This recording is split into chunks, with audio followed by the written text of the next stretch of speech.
Hello everyone, welcome to Instrumentation Academy. In this video, we will discuss how medical oxygen is produced in hospitals at low cost. The air that surrounds us contains 21% oxygen, 78% nitrogen, 0.9% argon and 0.1% trace gases. This air enters the air compression block through a dust filter which filters the dust particles in the air. The air compressor has a spinning rotor which is away from the center. Arms with self-adjusting length create cavities of varying size. The incoming air fills the cavity and travels around. As the cavity gets smaller, air pressure goes up. Compressing the air makes the molecules move more rapidly, which increases the temperature of the air. The compressed air is now forced out through the pipe. Moisture in the compressed air used in oxygen plant can cause problems in the operation of the plant and can adversely affect the process. In order to avoid this problem and to supply dry air, an air refrigerant dryer is used. This refrigerant dryer eliminates any water vapor remaining in the compressed air. The warm moist compressed air enters the dryer which cools it rapidly, and the water vapor in the air condenses into pure water which is collected in a water trap. The dry air in the chamber is reheated to room temperature and fed through an outlet. Now the air is allowed to pass through oil coalescing filter which efficiently removes oil aerosol, wet dust which would come from the lubrication of compressor element, the intake air and the compressor installation itself. The output air coming from the filter are fed to air receiver. This air receiver acts as accumulator and the air supplied to this air receiver must be dry. Compressed air from the air receiver is now fed to oxygen generator. This oxygen generator works on the principle of pressure swing adsorption. This pressure swing adsorption technology utilizes the ability of a synthetic material called zeolite molecular sieve to absorb mainly nitrogen molecules from the air at high pressure and release this retained nitrogen molecules once the pressure within the generator is decreased.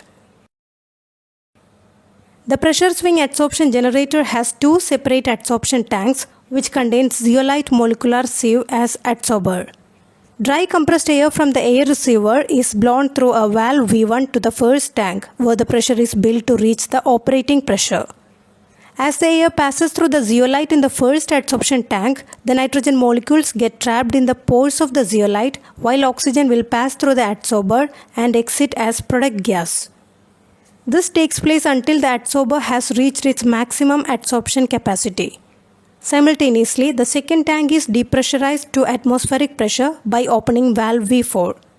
When the atmospheric pressure is reached, this valve V4 is closed. Just before the zeolite in the first tank becomes saturated with nitrogen, the process switches oxygen generation to the other adsorption tank, that is the second tank. So the inlet compressed air is diverted to the second adsorption tank through valve V2. At the same time, valve V1 gets closed. The inlet compressed air will take so much time to pressurize the second tank. To avoid this time delay, pressure equalization valve, that is valve V6 is opened so that the pressure in the first tank and the second tank equalizes. Now the second tank reaches the operating pressure and starts producing oxygen. A small portion of the generated oxygen of the second tank flows from top to bottom of the first tank, which is required to push out the nitrogen that was trapped in the zeolite.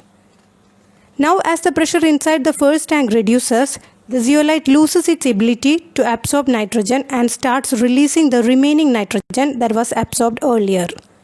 This released nitrogen is vented out from the system through valve V3 and the zeolite becomes regenerated. By doing that, the system makes room for new nitrogen molecules to attach to the zeolite in the next adsorption phase. These operations are alternatively repeated in both the tanks and the pressure is continually swinging between a high pressure at adsorption and a low pressure at regeneration, and hence the name pressure swing adsorption generator. The oxygen produced by the generator is stored in a buffer tank. From the buffer tank, oxygen is taken to the user end through a bacterial filter. An oxygen analyzer is used to check the purity of this produced oxygen.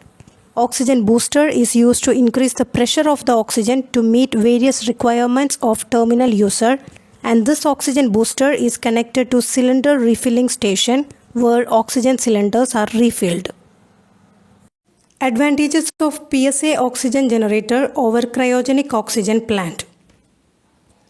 Investment cost of PSA generator is less than half of that of an equivalent cryogenic oxygen plant.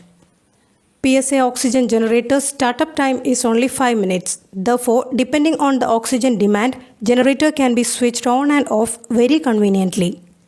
While cryogenic oxygen plant startup time is around 12 to 16 hours. So cryogenic oxygen plant cannot be switched on and off very frequently. PSA oxygen generator is very compact size unit and does not need a dedicated manpower. It keeps working round the clock without any supervision. While a cryogenic oxygen plant is very large equipment requiring lot of sophisticated controls and the maintenance cost is also high. So dedicated manpower is needed to monitor the operation of cryogenic oxygen plant. PSA oxygen gas can be stored in a standard economical tank, whereas cryogenic oxygen is to be stored in a vacuum insulated double-walled tank. Cost of this storage tank is therefore high. Considering all these advantages, we can say that PSA oxygen generators are best suited for medical oxygen generation in hospitals. By this we come to the end of this video. If you like our video, please click the like button below and make sure to click the subscribe button and the bell icon also so that you can get notifications of our further videos. Thank you. Have a nice day.